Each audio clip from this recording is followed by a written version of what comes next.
La jambe droite de l'enfer. Je n'avais pas pu dormir ni manger depuis que j'étais en enfer la nuit précédente. Chaque jour, je revivais l'enfer. Quand je fermais les yeux, je ne voyais que l'enfer. Mes oreilles ne pouvaient pas entendre les cris des damnés. Comme dans une émission de télévision, je revivais encore et encore toutes les choses dont j'avais été témoin en enfer.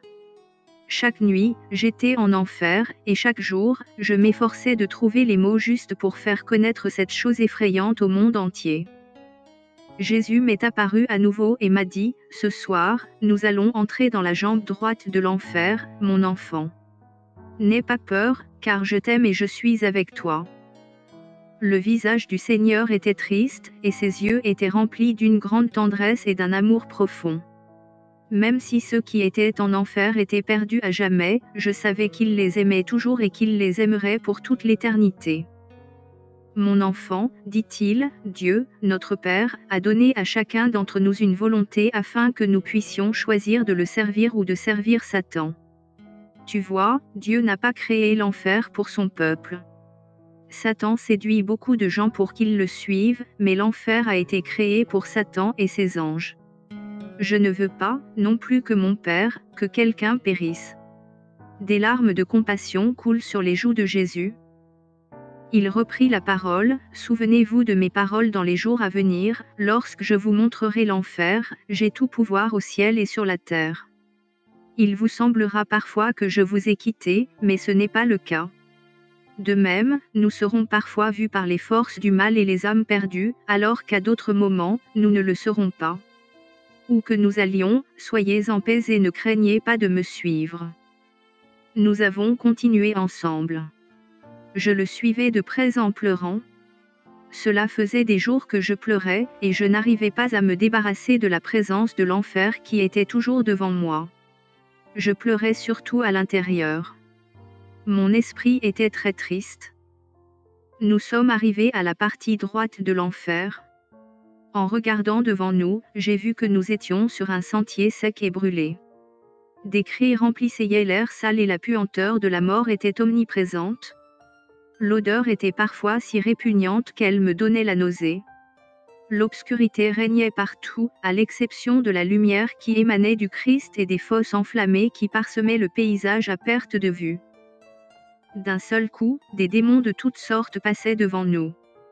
Les diablotins grognant sur notre passage. Des esprits démoniaques de toutes tailles et de toutes formes parlaient entre eux. Devant nous, un grand démon donnait des ordres à des petits.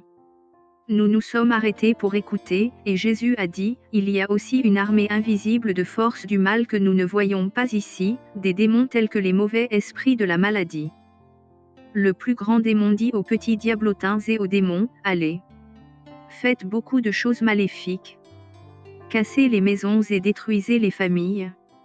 Séduisez les chrétiens faibles, induire en erreur et tromper en le plus grand nombre possible. Vous aurez votre récompense à votre retour. Rappelez-vous que vous devez vous méfier de ceux qui ont véritablement accepté Jésus comme leur sauveur. Ils ont le pouvoir de vous chasser. Allez maintenant à travers la terre. Jean et déjà beaucoup d'autres là-haut et Jean et encore d'autres à envoyer. N'oubliez pas que nous sommes les serviteurs du prince des ténèbres et des puissances de l'air. » À ce moment-là, les formes maléfiques commencèrent à s'enfuir de l'enfer. Les portes de la partie supérieure de la jambe droite de l'enfer s'ouvrirent et se refermèrent très vite pour les laisser sortir. Certaines sont également montées et sont sorties par l'entonnoir que nous avions descendu. Je vais essayer de décrire l'apparence de ces êtres maléfiques. Celui qui parlait était très grand, de la taille d'un grizzly adulte, de couleur brune, avec une tête de chauve-souris et des yeux très reculés sur un visage poilu. Ses bras poilus tombaient le long de son corps et des crocs sortaient des poils de son visage. Un autre était petit comme un singe, avec de très longs bras et des poils sur tout le corps. Son visage était minuscule et il avait un nez pointu. Je ne voyais aucun œil sur lui. Un autre avait une grosse tête, de grandes oreilles et une longue queue, tandis qu'un autre encore était aussi grand qu'un cheval et avait une peau lisse. La vue de ces démons et de ces mauvais esprits, ainsi que l'odeur épouvantable qui s'en dégageait, me donnèrent la nausée. Partout où je regardais, il y avait des démons et des diables. J'ai appris du Seigneur que les plus grands de ces démons recevaient leurs ordres directement de Satan. Jésus et moi avons continué à marcher sur le sentier jusqu'à ce que nous arrivions à une autre fosse. Il y avait partout des cris de douleur, des sons inoubliablement douloureux. Mon Seigneur, qu'est-ce qui va suivre? Me suis-je dit. Nous sommes passés directement devant certains des êtres maléfiques, qui ne semblaient pas nous voir, et nous nous sommes arrêtés devant une autre fosse de feu et de soufre. Dans cette fosse, il y avait un homme de grande taille. Je l'ai entendu prêcher l'Évangile. J'ai regardé Jésus avec étonnement pour obtenir une réponse, car il connaissait toujours mes pensées.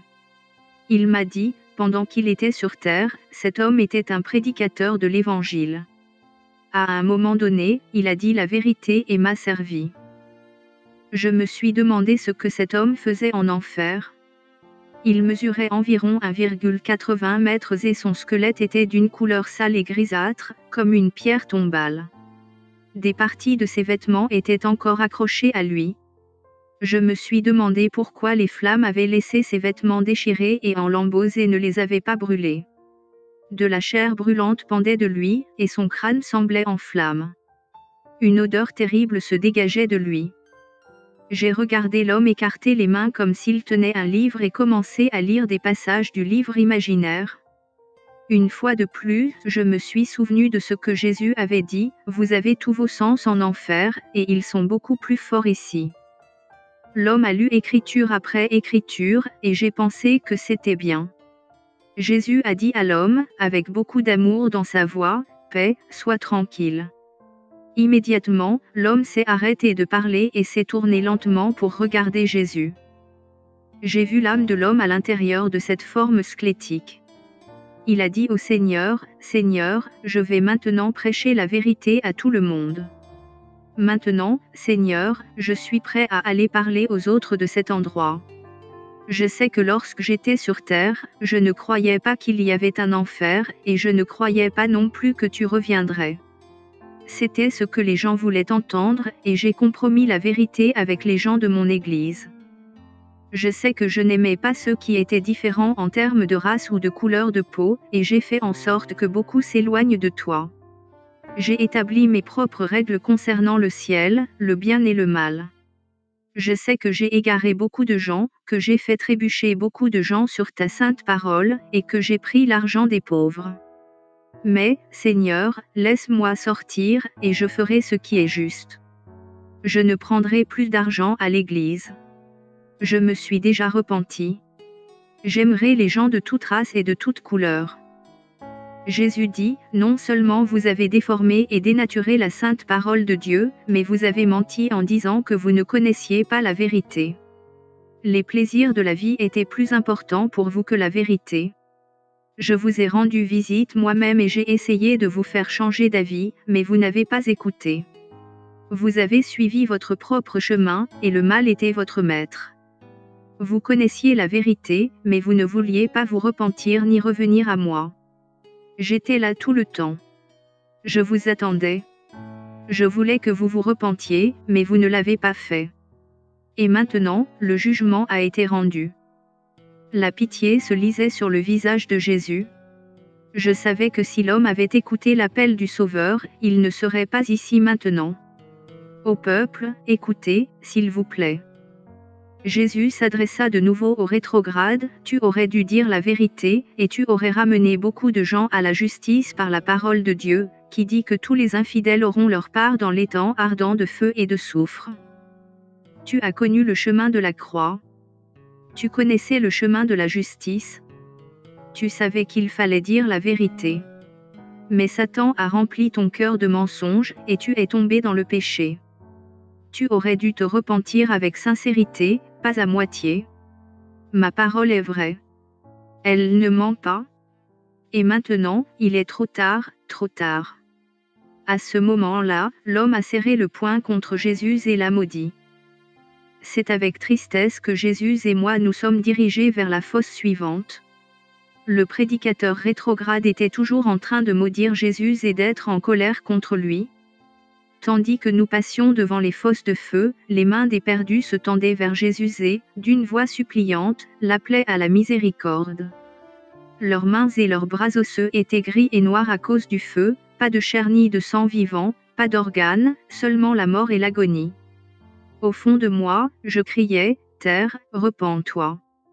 Si vous ne le faites pas, vous viendrez ici. Arrêtez-vous avant qu'il ne soit trop tard. » Nous nous sommes arrêtés à une autre fosse. J'ai ressenti une telle pitié pour eux tous et une telle tristesse que j'étais physiquement faible et que je pouvais à peine me tenir debout. De grands sanglots me secouaient.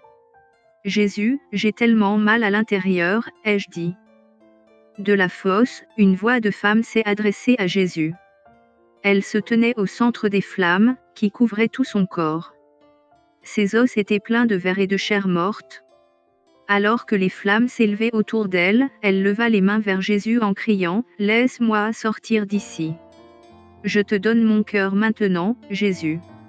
Je parlerai aux autres de ton pardon. Je témoignerai pour toi.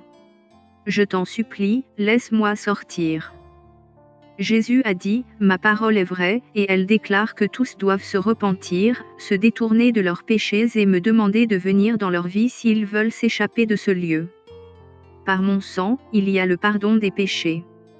Je suis fidèle et juste et je pardonnerai à tous ceux qui viennent à moi. Je ne les rejetterai pas. » Il se retourna, regarda la femme et dit, « Si tu m'avais écouté, si tu étais venu à moi et si tu t'étais repenti, je t'aurais pardonné. » La femme demanda, « Seigneur, n'y a-t-il pas moyen de sortir d'ici ?» Jésus parla très doucement. « Femme, dit-il, tu as eu de nombreuses occasions de te repentir, mais tu as endurci ton cœur et tu n'as pas voulu le faire. Et tu savais que ma parole disait que tous les impudiques auront leur part dans les temps de feu. » Jésus s'est tourné vers moi et m'a dit, « Cette femme a eu des liaisons avec beaucoup d'hommes, et elle a causé l'éclatement de beaucoup de foyers. Malgré tout cela, je l'ai aimée. Je suis venu à elle non pas pour la condamner, mais pour la sauver. J'ai envoyé plusieurs de mes serviteurs auprès d'elle pour qu'elle se repente de ses mauvaises habitudes, mais elle n'a pas voulu. Quand elle était jeune, je l'ai appelée, mais elle a continué à faire le mal. Elle a fait beaucoup de mal, mais je lui aurais pardonné si elle était venue à moi. Satan est entré en elle, et elle est devenue amère et n'a pas pardonné aux autres. Elle allait à l'église uniquement pour trouver des hommes. Elle les a trouvés et les a séduits. Si elle était venue à moi, tous ses péchés auraient été effacés par mon sang. Une partie d'elle voulait me servir, mais on ne peut pas servir Dieu et Satan en même temps. Chaque personne doit choisir qui elle veut servir. Seigneur, ai-je crié, donne-moi la force de continuer. Je tremblais de la tête aux pieds à cause des horreurs de l'enfer. Jésus m'a dit, paix, reste tranquille. Aide-moi, Seigneur, ai-je crié. Satan ne veut pas que nous connaissions la vérité sur l'enfer. Dans tous mes rêves les plus fous, je n'ai jamais pensé que l'enfer serait comme ça. Cher Jésus, quand cela finira-t-il? Mon enfant, répondit Jésus, seul le Père sait quand viendra la fin. Puis il m'a parlé à nouveau et m'a dit, paix, reste tranquille. Une grande force m'a envahi. Jésus et moi avons traversé les fosses. Je voulais tirer chaque personne que je croisais du feu et la précipiter aux pieds de Jésus. Je pleurais beaucoup à l'intérieur. Je me disais, je ne veux jamais que mes enfants viennent ici. Enfin, Jésus s'est tourné vers moi et m'a dit doucement, mon enfant, nous allons maintenant aller chez toi. Demain soir, nous retournerons dans cette partie de l'enfer. De retour chez moi, j'ai pleuré et pleuré. Pendant la journée, j'ai revécu l'enfer et l'horreur de tous ceux qui s'y trouvaient. J'ai parlé de l'enfer à tous ceux que j'ai rencontrés au cours de la journée. Je leur ai dit que la douleur de l'enfer dépasse l'entendement. Ceux d'entre vous qui lisent ce livre, s'il vous plaît, je vous en supplie, repentez-vous de vos péchés. Invoquez Jésus et demandez-lui de vous sauver. Faites appel à lui aujourd'hui. N'attendez pas demain. Demain ne viendra peut-être pas. Le temps s'écoule rapidement. Mettez-vous à genoux et soyez purifiés de vos péchés. Soyez bons les uns envers les autres. Pour l'amour de Jésus, soyez gentils et indulgents les uns envers les autres. Si vous êtes en colère contre quelqu'un, pardonnez-lui. La colère ne vaut pas la peine d'aller en enfer. Pardonnez comme le Christ nous pardonne nos péchés. Jésus est capable de nous garder si nous avons un cœur repentant et si nous laissons son sang nous purifier de tout péché. Aimez vos enfants, et aimez votre prochain comme vous-même. Le Seigneur des Églises dit, repentez-vous et soyez sauvés.